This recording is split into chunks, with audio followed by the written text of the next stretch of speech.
So I've shown a little bit about how to make some repairs and modifications to the boat, and I've got a real simple one coming up, which is a polyester repair. And while it's quite simple, this will actually be quite useful to a lot of people, because the bare basics of doing a laminate still elude a lot of people, and I'm seeing a lot of laminates and repairs that people are doing, and they are nothing shy of pretty shocking. So I thought I'll just show some of the bare basics to look for and go through, so that you can just avoid some of the simplest of mistakes.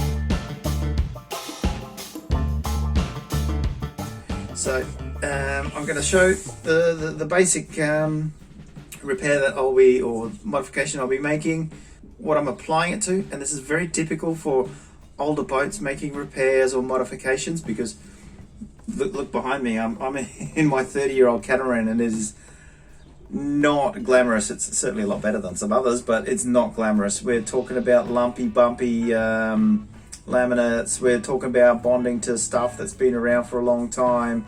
So this is going to be very relevant to a lot of people and a lot of boats and a lot of situations. So yeah, I'll start with the basics of the surface. Surface preparation, what we're bonding to, how to get around stuff so that our laminate is good and it bonds properly and we have a good void-free laminate. And anyway, I'm going to change the camera around and we'll have a look. Okay, so like I was saying, here's what I'm repairing. There was a port light here. I've laminated outside and done a full repair outside for all my trampoline and all the rest of it. Now I'm inside the boat, and I am having to deal with all sorts of rubbish in here. So, issues I'm dealing with. We're dealing with multiple substrates. We have, okay, let's start with a simple one. Here is my foam. This was the foam core that I used to fill in the blank hole. Pretty simple, nice. It's actually a really nice surface to laminate to and work with, etc, etc, etc. So that's good, that's easy. That's the easy part. The difficult part, right. So when I glued this in, there was dags and horrible bits hanging out, and it was actually too thick. So when I've sanded it, I've had to make it down to the right level so everything is flush. And let's have a look.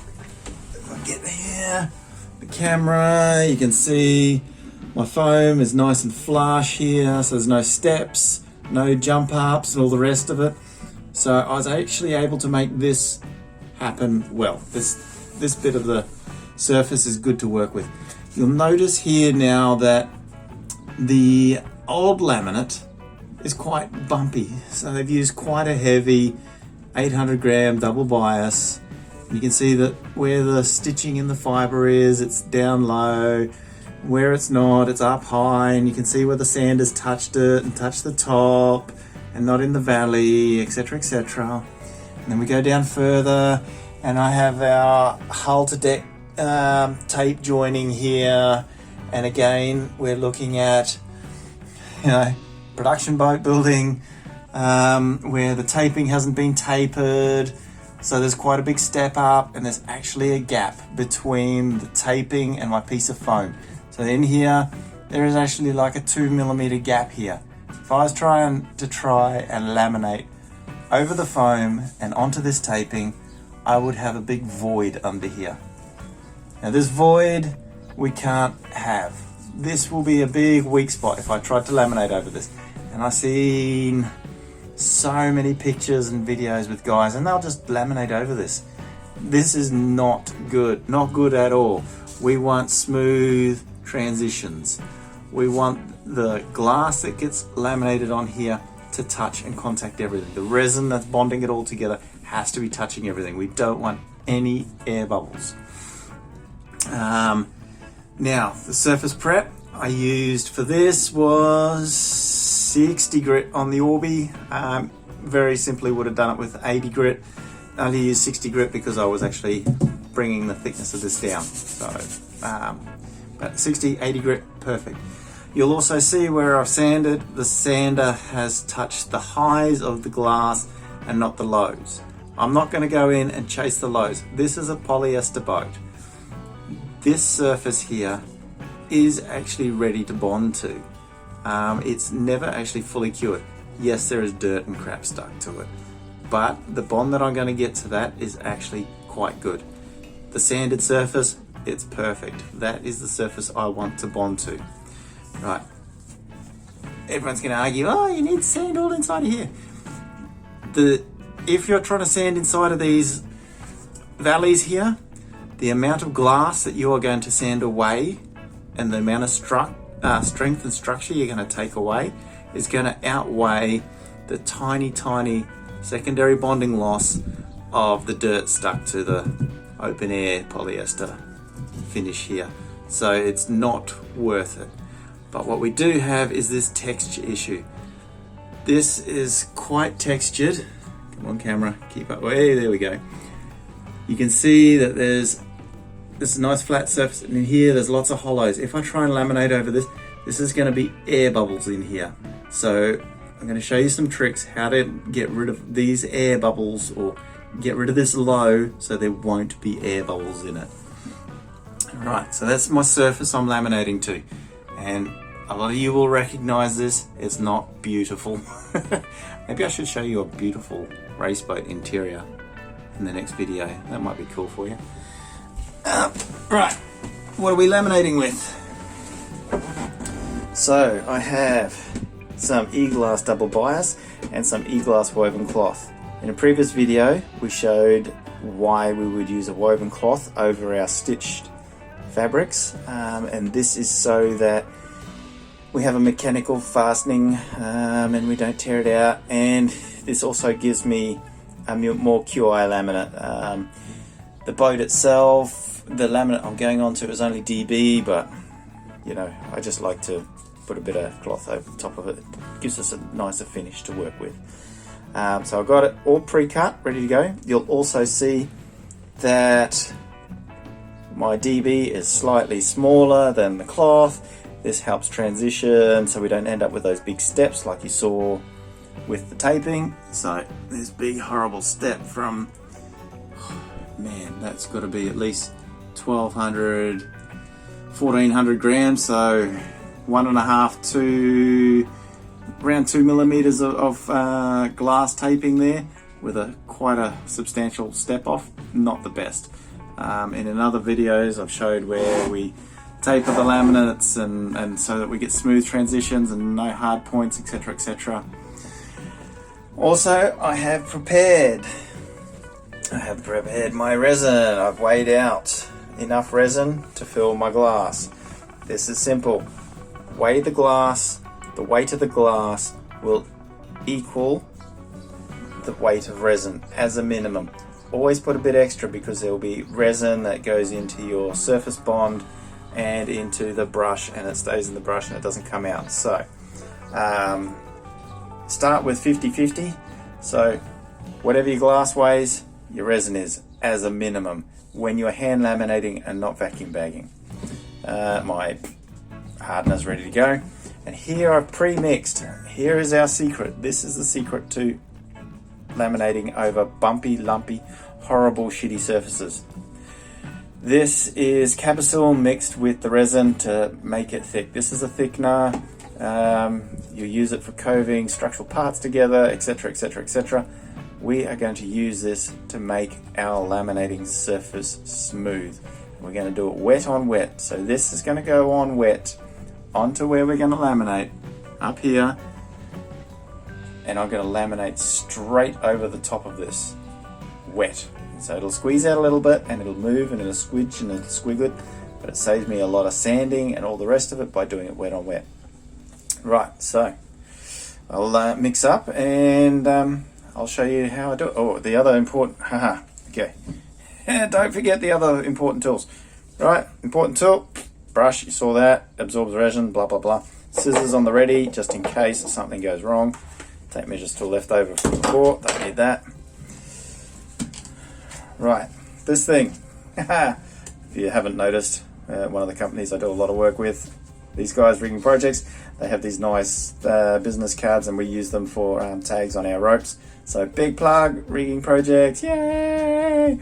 The last job I did, Condor, Gunboat 68, Solent, Stay, Upper, Strop, there you go. That was my last job I did with them a couple of months ago. This is a super important piece of kit. It's my squeegee. This is what I use to apply that filler. So I will put it on here and I'll squeegee it flat, and this will give me a smooth surface to work from. So this will be squeezed around, all looking good. I'll also show you two techniques for wetting out. There's three techniques we can use. We can use the brush, we can use the roller, and we can use a squeegee. I'm not going to use the roller technique because it's too small a laminate for me to justify throwing out a roller. So I'll show you these two. You can substitute the brush for a roller. It's all really simple. But I'm also going to show you what to look and in particular listen for when you are laminating. It's as much about listening to your laminate and that it's consolidated as it is looking at it. Particularly when you're dealing with carbon, you don't have a visual reference like you do with glass. So the glass, you have a very good visual reference because the whole thing goes transparent and see-through, and you can see where the air bubbles are. And I'll point out air bubbles. Hopefully I'll definitely have air bubbles that I've got to push out, and I'll highlight that. But in carbon, when you're laminating carbon, you can't see them, so you have to listen for them.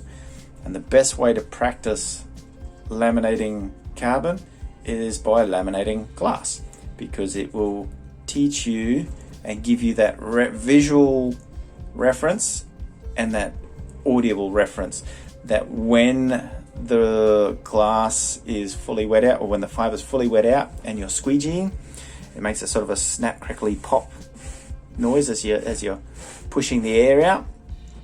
Same with carbon, it's exactly the same thing. The thing that you lose is that visual reference.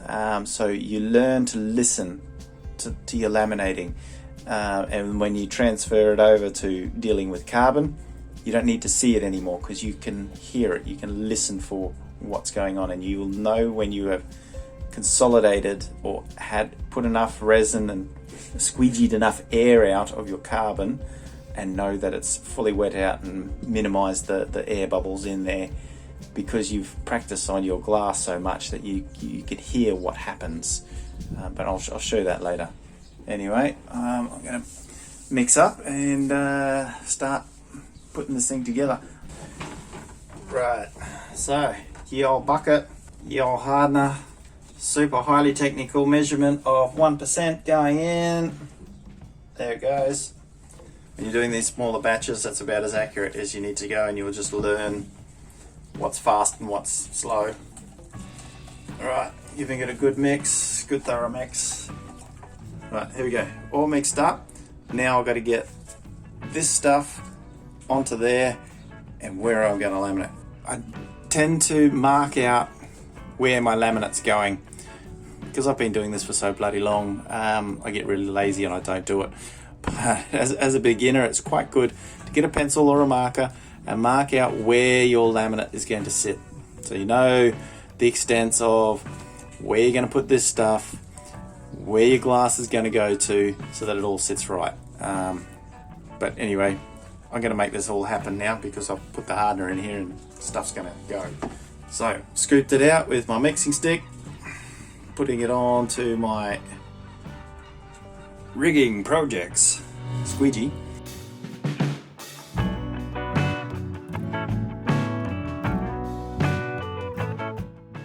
So you can see what I'm doing. I'm putting the thickened resin all over my job and basically making it smooth. It is literally as simple as that. This little trick makes such a difference to your laminating in the next stage. It's ridiculous, and the difference in strength is moonbeams. Can't stress enough how much stronger this is, because you won't have any air bubbles and bridgings and all the rest of it. Now, don't go too far and too crazy and make this layer thick. This layer still has to be as thin as you possibly can make it. You make this thick and you create a whole new problem. I now have a nice smooth surface to laminate to. Next step, that's on. Got my resin. This is what I'm going to wet my job out with. I put exactly 1% of resin in there. Right, same mixing stick. I got spooge on it. That's fine because it's all the same resin. You can put it straight in here. Careful if you've put a hot brew of this into this and you want this as a slow brew, this will trigger this a bit earlier. So I'm gonna wipe it a little bit clean and we're mixing up. There we go. Another little trick, when you're holding your pot, don't hold it like this, okay? Why would I not hold it like this, you ask? One of the things that accelerates resin curing is heat. Where's a great little heat source? This 5-digit heat source right here. If I hold and cup this, it's going to warm my resin. Warms my resin, cures faster. Good in cold climates, and I do use that in cold climates. I will hold it like this to warm my resin to help things stay thinner and go off. I shouldn't be doing that now because it's quite warm here. So you'll notice me, I'll tend to hold my pots a lot by the rim up here, away from the resin, trying to keep this all cool. Another handy tip. Right, mixing. Make sure it's all well mixed. And because I've put a layer of resin that's been filled on here, it's actually quite sticky. So for me to put the glass up here, it's got something to bed into and stick to quite easily. So it'll stick there quite well. But I'm actually going to put a little bit of resin down on my glass first before I stick it up there. This helps with wetting out a little bit faster by having resin on the backside, and I'm going to draw it through to the side that I'm working on. So when I put my piece of glass up there, you'll see it's slightly wet out.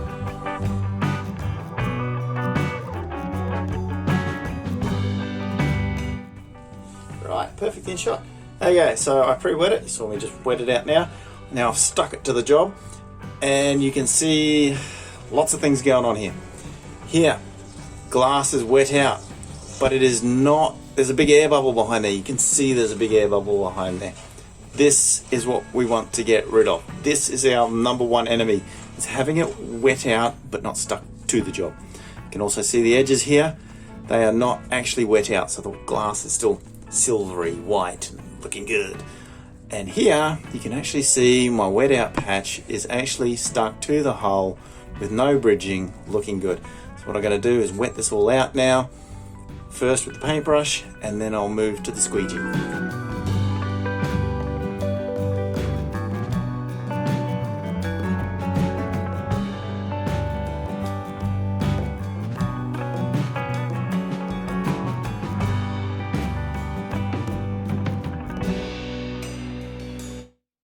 Okay, I'm gonna try and get this close so you can hear the paintbrush, right? Hear very little noise, right?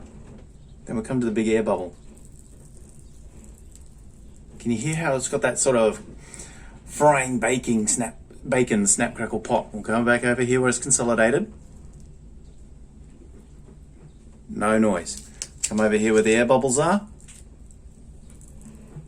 You could hear the snap crackle pop just now. Now I'm going to get the squeegee and do the same thing, and you should be able to hear it when I go over the...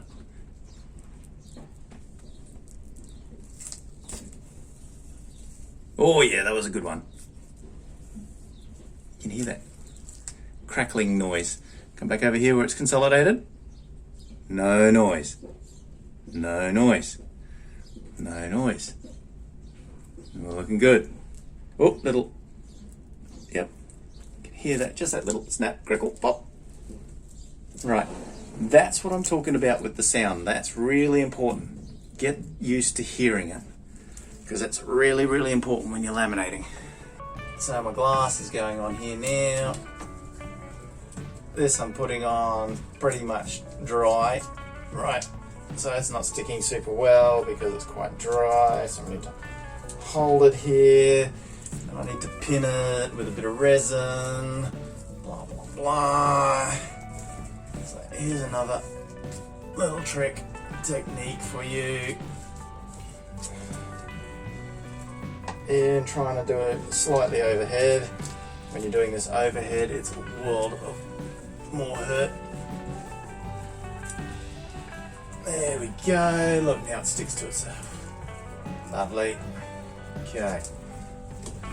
So I'm gonna go again with putting the resin in there with my brush.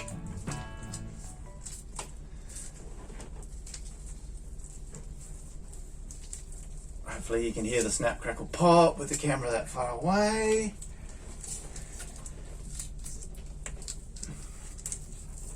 Oh yeah, you can hear all there. Now this woven cloth stuff is a shocker for keeping air in it. You'll always hear a lot of noise from this bad boy for a while until you get it wet out properly. Now you can see where this gap was down here, where the bridge was going to be created, is not being created. There's no white line there, there's no air bubble line there, because I filled it in with filled resin. So it's all nice and smooth. It's all connected. We're not going to get any fatigue issues from gaps and hard edges in there, etc, etc, etc. Really, really, really simple trick to have when you are laminating. This goes for epoxy as well as polyester. This trick of putting down a filled primer coat and then laminating straight on top of it. It's not just a polyester thing, it is actually a composite thing. Doesn't matter what resin system you're using. You want a nice bedding compound or whatever it is to put it into. Right, all my glass is nicely wet out. You can actually hear it's getting much quieter with, a little bit quieter with my paintbrush. Now, squeegeeing with this cloth, squeegeeing with the grain of it is a bit nah.